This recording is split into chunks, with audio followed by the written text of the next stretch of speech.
എടേ അവളുടെ വേറൊരു മണ്ടത്തരം കൂടെ ഉണ്ട് കേട്ടോ. അത് കേട്ടോ നീ ചിരിച്ചു ചാവും. ആ പറയടി കേക്കട്ട്. കൊച്ചേ നീ എവിടെ അടി? എടി ഒരു മിനിറ്റ്, അമ്മ വിളിക്കുന്നുണ്ടേ. എന്താ അമ്മേ? നീ തുണി അലക്കിയോ? വേഗം തുണി അലക്കാൻ നോക്ക്. ആ അലക്കാം. ഹലോ എടി, അത് അമ്മ തുണി അലക്കാൻ വിളിച്ചതാ. നീ അവളുടെ മണ്ടത്തരം പറ, കുറച്ച് സമയം ചിരിക്കട്ടെ. എന്റെ പൊന്നു, അങ്ങനെയൊക്കെ ആയിരുന്നല്ലേ കാര്യങ്ങള്. ഇതൊന്നും ഞാൻ അറിഞ്ഞില്ലടി. കൊച്ചേ ചോറ് കഴിക്കാൻ വാടി. ആ വരാം. എടി അത് അമ്മ ചോറ് കഴിക്കാൻ വിളിച്ചതാ. ചോറൊക്കെ പിന്നെ കഴിക്കാം. ഇനി നീ വേറെ ആരുടെയും മണ്ടത്തരങ്ങൾ പറ. ഇവൾ ഒരു കാര്യം ചെയ്യാതെ ഇങ്ങനെ ഫോണും ചെവി വെച്ച് നടക്കുക. ഡീ ഇവിടെ ഒന്ന് തൂത്ത് വൃത്തിയാക്കിയിട്ടേടി. ആ തൂത്ത് വരാം. എടി അത് അമ്മ തൂത്ത് വരാൻ പറയുന്നയാ. നീ ബാക്കി കഥ പറ. എടി നീ നോക്കിയോ നമ്മൾ എത്ര മണിക്കൂറാ സംസാരിച്ചോണ്ടിരുന്നെന്ന്. ഞാനാണെങ്കിൽ ചോറ് പോലും കഴിച്ചിട്ടില്ല. ഇന്ന് മൊത്തം നിന്നോട് സംസാരം തന്നെ ആയിരുന്നു. നീ ചോറ് കഴിച്ചില്ലേ? ഞാൻ നിന്നോട് സംസാരിച്ചോണ്ടിരുന്നപ്പോ തന്നെ ചോറ് കഴിച്ചല്ലോ.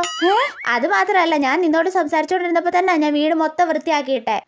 ചായ ഇട്ടോ, ചോറ് കഴിച്ചോ, ഡോഗോട്ടനെ കുളിപ്പിച്ചോ. ഞാനിപ്പോ കടയിൽ കൂടി പോവാൻ പോവാ. നീ കോള് കട്ടാക്കണ്ട കേട്ടോ. ഞാൻ സംസാരിച്ചോണ്ട് കടയിൽ പൊക്കോളാം. ഷടാ.